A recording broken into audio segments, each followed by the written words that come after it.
हम हिमाचल वासियों का ये सौभाग्य है कि जब भारतीय जनता पार्टी की सरकार केंद्र में बनी है, हिमाचल प्रदेश को विकास के लिए भी विशेष तरजीह दी गई है।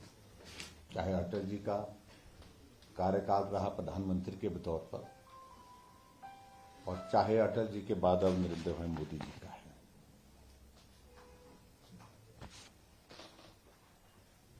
पिछले कल हमें इस बात को लेकर के जानकारी मिली कि माननीय प्रधानमंत्री नरेंद्र भाई मोदी जी ने जो हिमाचल प्रदेश के लिए एक बहुत बड़ा खुशी का विषय भी है,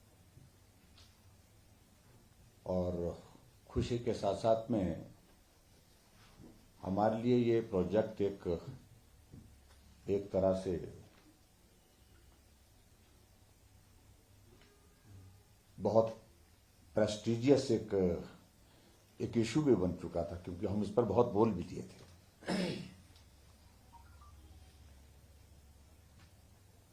बल्क ड्रग फार्मा का प्रोजेक्ट ये पिछले कल केंद्र सरकार ने इसकी क्लियरेंस की, इन प्रिंसिपल इसकी क्लियरेंस की, और जिसके लिए मैं आदरणीय प्रधानमंत्री नरेंद्र मोदी जी का देवभूमि हिमाचल प्रदेश की समस्त जनता की ओर से और हिमाचल प्रदेश सरकार की ओर से उनका आभार व्यक्त करता हूं, उनका धन्यवाद करता हूं। और मैं ये भी जरूर कहना चाहूंगा कि एक इस प्रकार का औद्योगिक क्षेत्र में एक स्पेशल पैकेज पूर्व में प्रधानमंत्री अटल बिहारी वाजपेयी के दौरान भी मिला था 2003 में, जो लंबा चलना था, लेकिन बीच में कांग्रेस की सरकार ने उसको बीच में ही स्थगित कर दिया। लेकिन हमें इस बात को लेकर के प्रसन्नता है कि जो अटल जी ने एक बहुत बेहतरीन शुरुआत की थी हिमाचल जैसे, क्योंकि पहाड़ी राज्यों में उद्योग तब तक लग ही नहीं सकते हैं जब तक केंद्र उनको इंसेंटिव न दे, उनको मदद ना करे। और उनके उस निर्णय से आज हमारा बद्दी एशिया का नंबर 1 फार्मा हब है।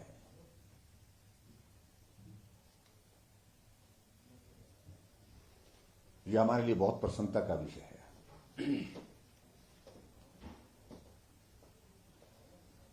और अभी हाल ही में जिस बात को लेकर के हम लगातार प्रयत्न कर रहे थे, हमारी सरकार आने के पश्चात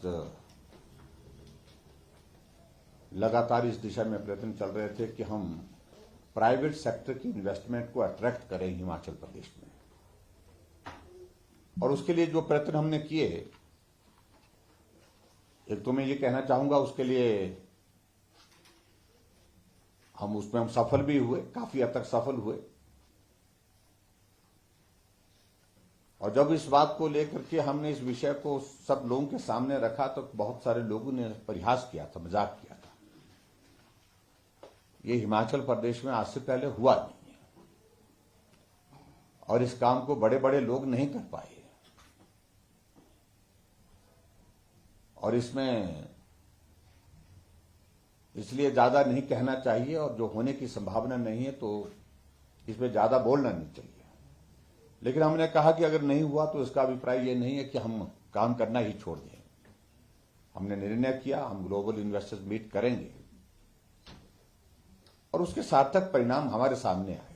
प्रधानमंत्री जी भी आए, हमको आशीर्वाद दिया, और उसके पश्चात हम आगे बढ़े। और आज मुझे इस बात की खुशी है कि 2 चरणों में उसका जो ग्राउंड ब्रेकिंग उसमें हुई, 13,500 करोड़ रुपए की पहले इसमें हुई, जिसको आदरणीय गृह मंत्री अमित शाह जी ने किया, और दूसरी ग्राउंड ब्रेकिंग आदरणीय प्रधानमंत्री जी ने जब हमारा 4 वर्ष का कार्यकाल पूरा हुआ तो तब मंडी में की 28,000 करोड़ रुपए की। एक साइजेबल इन्वेस्टमेंट जो है वो ग्राउंड ब्रेकिंग के रूप में हमारे सामने आज वो प्रोजेक्ट जो है वो बन करके जमीन पर दिखने लगे हैं। और आज मैं विशेष तौर से इस बात के लिए आदरणीय प्रधानमंत्री जी का आभार व्यक्त करता हूं, जो एक बहुत महत्वपूर्ण प्रोजेक्ट, जिस प्रोजेक्ट को लेकर के हम लगातार प्रयत्नशील थे, क्योंकि हमने बहुत अग्रेसिवली उसमें उसकी बिडिंग की थी। ये प्रोजेक्ट जो है वो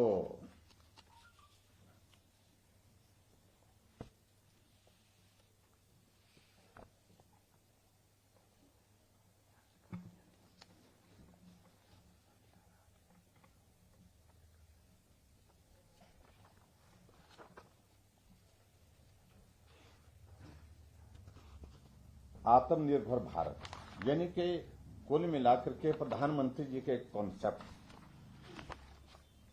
हमको अपने पांव पर खड़ा होना चाहिए और अपने पांव पर खड़े होने के लिए हमको कुछ कदम उठाने पड़ेंगे। इस दृष्टि से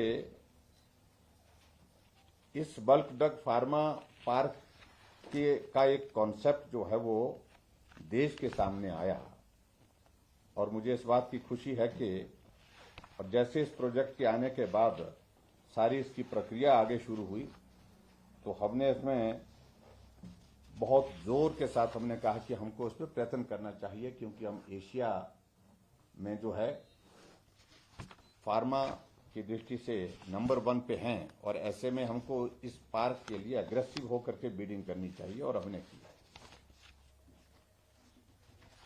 और मैं ये भी कहना चाह रहा हूं कि इसमें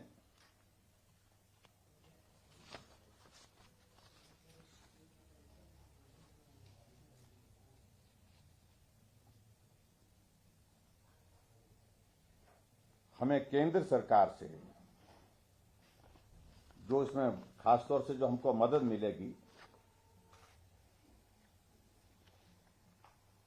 वो 1000 करोड़ रुपए की मदद इसमें हमको केंद्र सरकार की ओर से इसमें मिलेगी। और कुल मिलाकर के अगर हम इस सारी चीज को लेकर के, इसकी कॉन्सेप्ट को लेकर के आपके बीच में बात कहें, अब आप अंदाजा लगाइए, अगर टेट्रासाइक्लिन की अगर हम बात करें, उसके लिए जो बनाने के लिए जो मटेरियल चाहिए, जो कंपोनेंट चाहिए, तो उसमें 90 to 95% जो है वो उसकी प्रोक्योरमेंट जो है वो चाइना से होती है। एजिथ्रोमाइसिन की लगभग 100% होती है। नॉरफ्लॉक्सासिन की जो है वो 100% होती है। विटामिन B12 68% होती है। यानी कि बहुत बड़े स्तर पर चाइना की डिपेंडेंसी के साथ जो है भारत का ये काम जो है बहुत प्रभावित हो रहा था। और खासतौर से कोविड के दौरान आपने देखा होगा कि बहुत बड़ा संकट पूरे देश दुनिया के सामने था, तो उसका कारण ये था कि चाइना से जो ये सारा ये जो रॉ मटेरियल जो इन मेडिसिन के बनाने के लिए एक नहीं अनेक चीजों को लेकर के जिसको हमारी जरूरत पड़ती थी यहाँ की, तो उसमें बहुत बड़ा, उसमें कीमत में भी बहुत बड़ा इंक्रीज हुआ। मैं मित्रों ये कहना चाह रहा हूं, कुल मिलाकर के इस सारे विषय में अगर नक्सल में हम बात कहें तो जब ये पूरा का पूरा ये प्रोजेक्ट हमारा बनकर के तैयार होगा,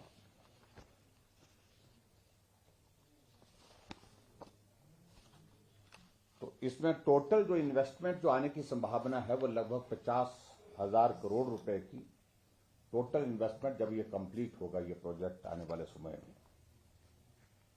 और इसमें जो इंपॉर्टेंट पार्ट ये है कि इसमें 20,000 से ज्यादा नौजवानों को रोजगार की संभावनाएं मिलेंगी और 20,000 डायरेक्ट लगभग, और इसके अतिरिक्त लगभग 10,000 इनडायरेक्ट रोजगार की संभावनाएं इसमें उपलब्ध होंगी।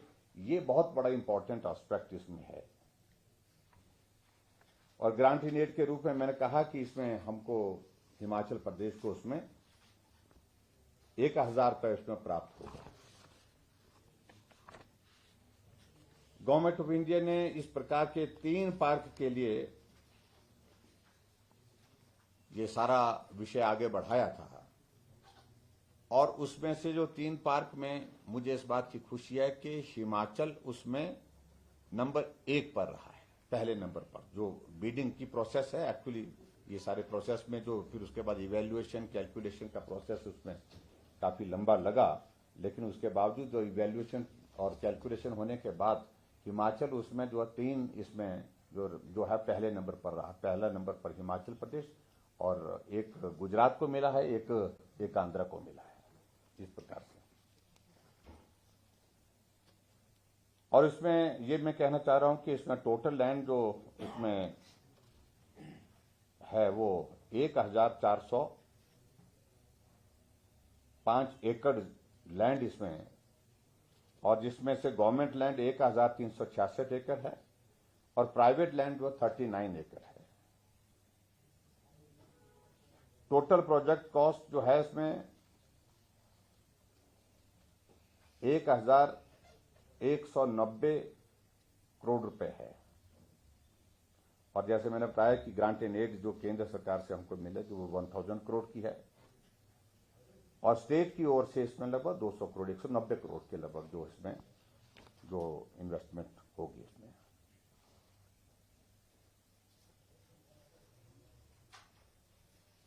और रोजगार के सिलसिले में मैंने आपको बता दिया कि 20,000 के करीब जो है वो एम्प्लॉयमेंट जनरेशन होगी और 10,000 इनडायरेक्ट एम्प्लॉयमेंट जनरेट होगी। ये एक बहुत बड़ा प्रसन्नता का विषय हमारे हिमाचल प्रदेश के लिए होगा। और इनके इसमें जो इनकी बिजली की जो रिक्वायरमेंट रहेगी वो 100 to 120 मेगावाट रहेगी, और पानी की अगर रिक्वायरमेंट की बात करें 10 से 15 MLD इसमें रहने वाली है।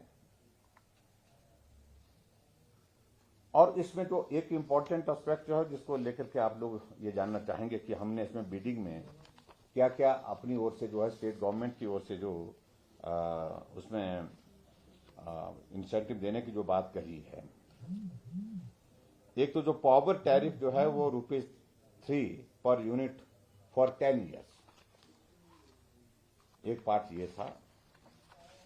और दूसरा उसमें 0 maintenance charges and 0 warehouse charges for 10 years. और इसके बाद जो एडिशनल इंसेंटिव थे, land rate at the rate of ₹1 per square meter per annum for 33 years. उसके बाद स्टैंप ड्यूटी में भी एग्जम्पशन हमने इसमें दिया है। और इसके अतिरिक्त interest subvention at 7% on term loan subject to maximum of ₹51 lakh per annum. और इसके अलावा 70% exemption on net SGST for 10 years. और उसमें जो इंफ्रास्ट्रक्चर के हिसाब से अगर हम बात करें, कॉमन इंफ्रास्ट्रक्चर फैसिलिटी की अगर हम बात कहें, तो उसमें CETP जो है वो सेंट्रल एफिलिएंट ट्रीटमेंट प्लांट जो है वो जो है उसको उसमें प्रोविजन उसमें साथ में किया गया है। Solid waste management, common warehouses, common solvent storage system, solvent recovery and distillation plant, और इसके अलावा dedicated power sub station and distribution system. ये कुल मिलाकर के इस प्रकार की सारी चीजों को डिटेल में आपको सारी चीजें वो लंबा है थोड़ा सा, इस सारे विषय को लेकर मैं समझता हूँ इतना वो हमारे लिए बड़ा महत्व का विषय है। कुल मिलाकर के मैं इतना जरूर कहना चाह रहा हूँ इस प्रोजेक्ट के आने से, क्योंकि ये बहुत ज्यादा चर्चा का विषय पिछले कुछ अरसे से रहा और हम बहुत जगह बोलते रहे।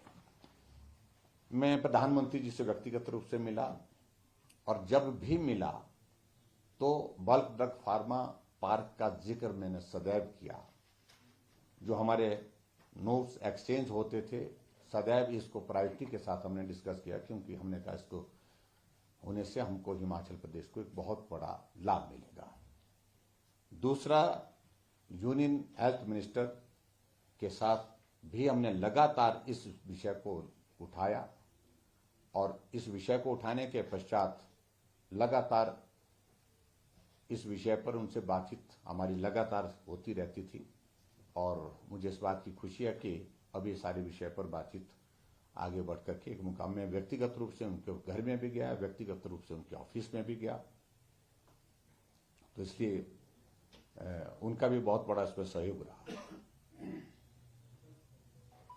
हमारी पार्टी के राष्ट्रीय अध्यक्ष जगत प्रकाश नड्डा जी के साथ भी हमारा लगातार इस संबंध में बातचीत होती रही, जो हमारे खासतौर से स्टेट के जो इम्पोर्टेंट इश्यूज होते हैं, जिन इश्यूज को हम स्टेट की ओर से सेंट्रल गवर्नमेंट के साथ टेकअप करना चाहते हैं और हमारी प्रायोरिटीज के हैं, तो हम उनको भी लिख करके देते रहे और उनने भी सारे विषय को लेकर के केंद्रीय मंत्री और प्रधानमंत्री जी के समक्ष हिमाचल का पक्ष बहुत जोरदार ढंग से रखा, जिसके कारण ये सफलता हमको हासिल हुई है।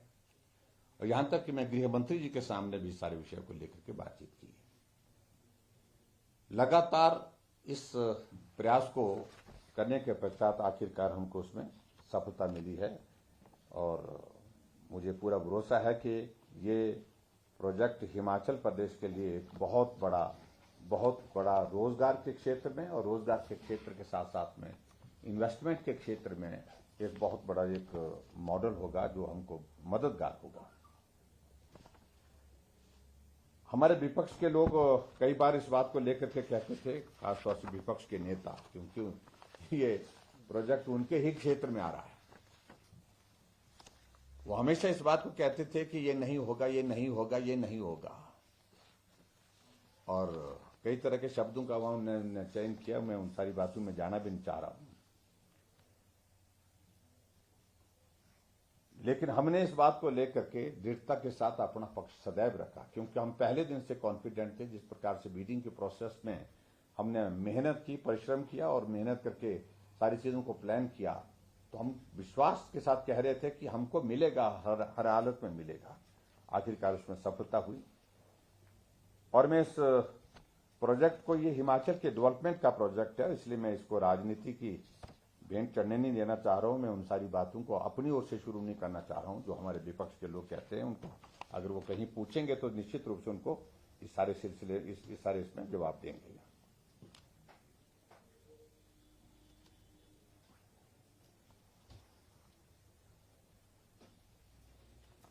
आत्मनिर्भर भारत के उस कॉन्सेप्ट को पूरा करने की दृष्टि से प्रधानमंत्री जी की एक बहुत महत्वपूर्ण ये जो पहल जो है, ये इन 3 बल्क ड्रग फार्मा पार्क के अनाउंस होने के साथ जो है एक शुरुआत हुई है और इसके बहुत सार्थक परिणाम आने वाले समय में देखने को मिलेंगे।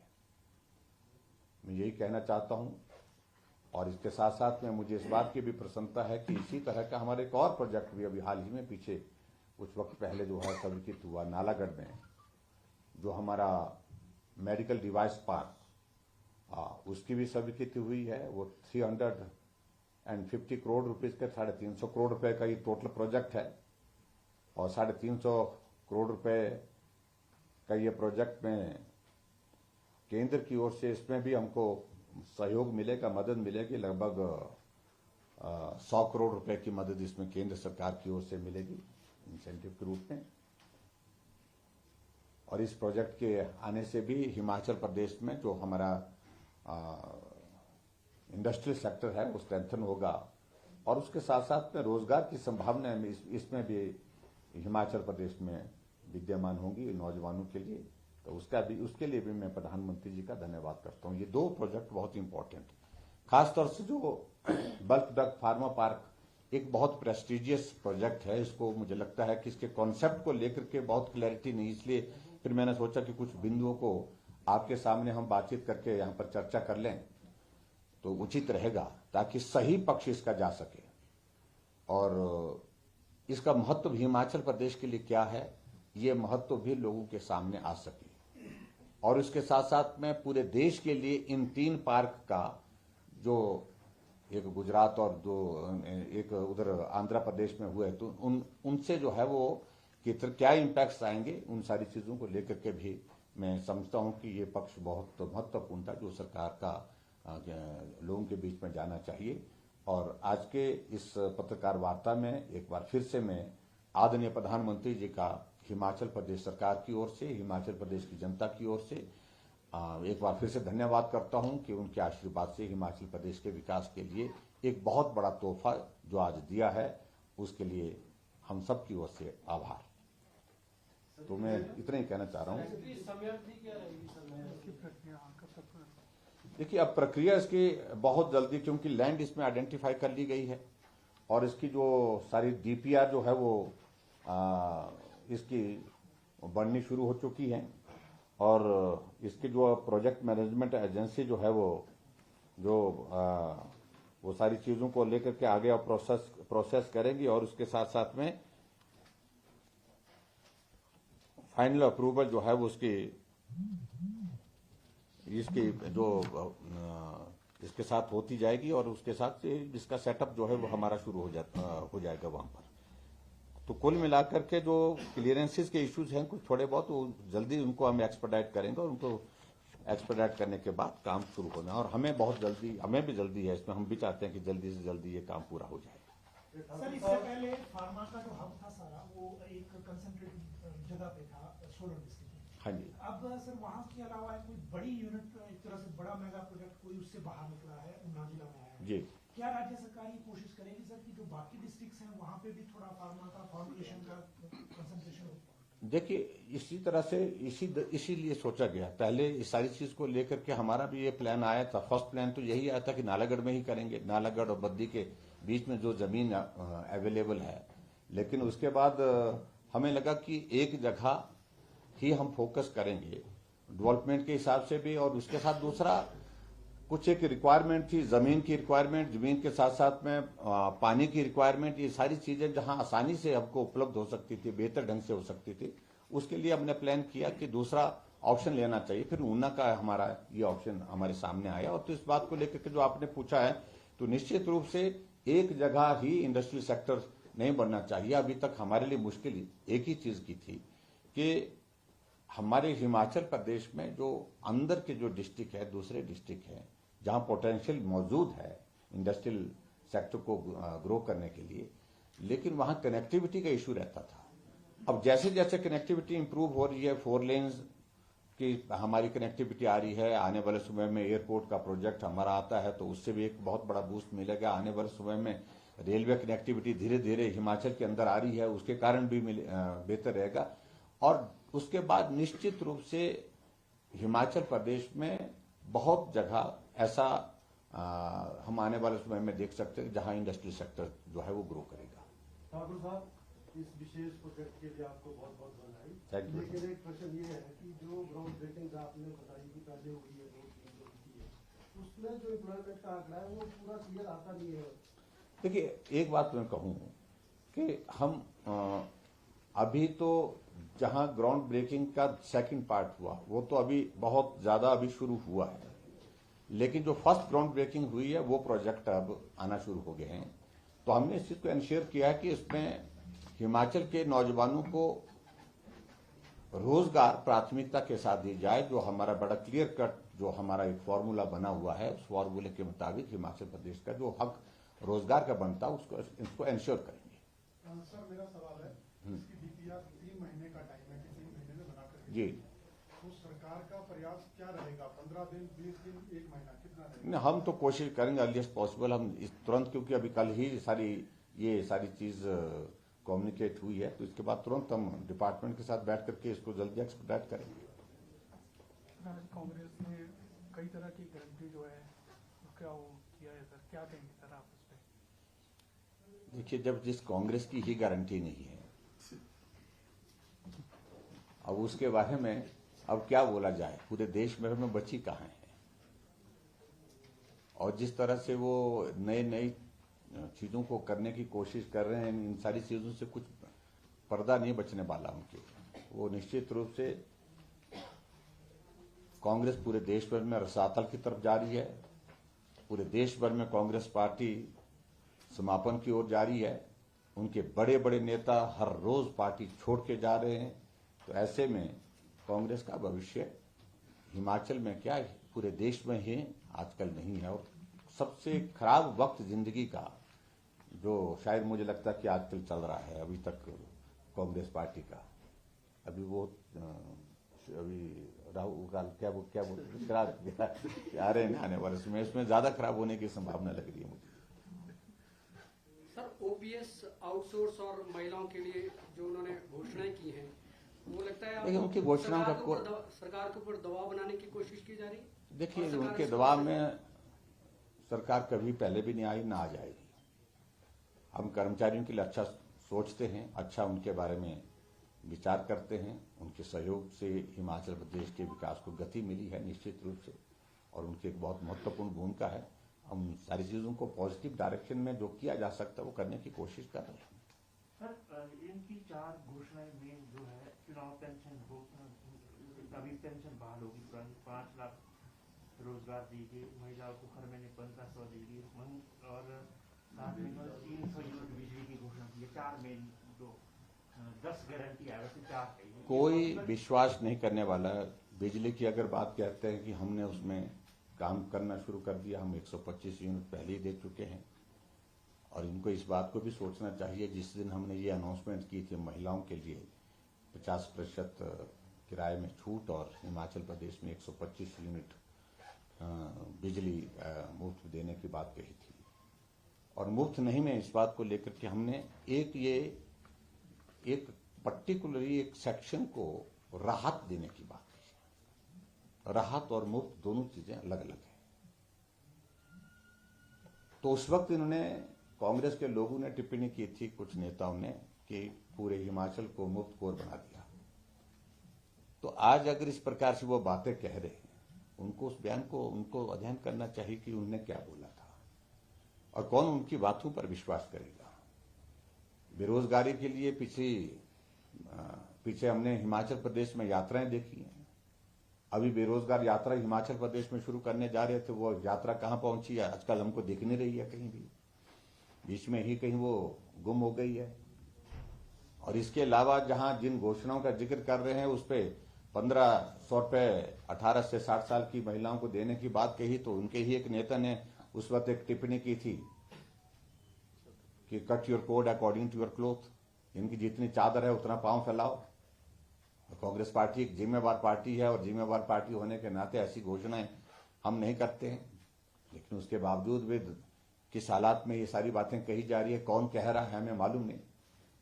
लेकिन कुल मिलाकर के कोई संभावना नहीं कांग्रेस पार्टी के लिए, न देश में न प्रदेश में। सर, अब 40 दिन रह गए हैं ऑलमोस्ट चुनावी मोड में जाने के लिए। तो एनटीटी का एक मुद्दा है जो काफी लंबे समय से पेंडिंग पड़ा हुआ है। क्या वो इन 40 दिनों में, देखिए हमने कही है, हमने बात कही है, 15 अगस्त को हमने अपनी बात कही है, उसमें हम कुछ फॉर्मूला निकाल रहे हैं, कुछ वे ऑफ निकाल रहे हैं। मदद करने की मंशा है, वो बहुत बड़ा एक नंबर है, 15,000 से के लगभग वो नंबर है। लेकिन टेक्निकल इश्यूज हैं उसमें, टेक्निकल इश्यूज उसमें हैं, उन सारी चीजों को एग्जामिन कर रहे हैं। सर्वे चल रहे सर आजकल पॉलिटिकल, उसमें आप कितनी सीटें ले रहे हो? तो वो तो आप लोगों के पास हो ना, आप भी तो सर्वे कर रहे होंगे मेरे ख्याल में आजकल।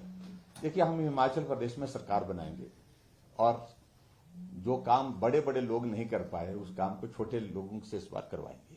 छोटे लोग मतलब हम छोटे लोग हैं, तो इसलिए मैं इतना ही कहना चाह रहा हूं कि जो रिवाज बदलने की बात कही है हमने, तो पूरे देश भर में रिवाज बदल गया। उत्तराखंड में भी कहां बनती थी सरकार 5 वर्ष के बाद, रिवाज बदला तो सरकार बनी है वहां पर। उत्तर प्रदेश में 37 वर्षों के बाद कोई सरकार 5 वर्ष का कार्यकाल पूरा होने के बाद फिर सत्ता में आई है, तो रिवाज बदला।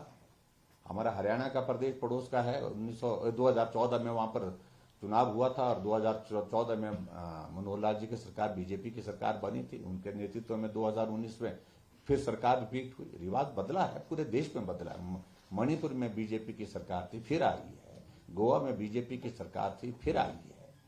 तो ऐसे में सिर्फ मैं यही कहना चाह रहा हूं कि जब पूरे देश में रिवाज बदल गया है तो हिमाचल इसमें पीछे क्यों रहेगा। हिमाचल भी बदलेगा रिवाज अब की बार, और हिमाचल में भी सरकार बनाएंगे।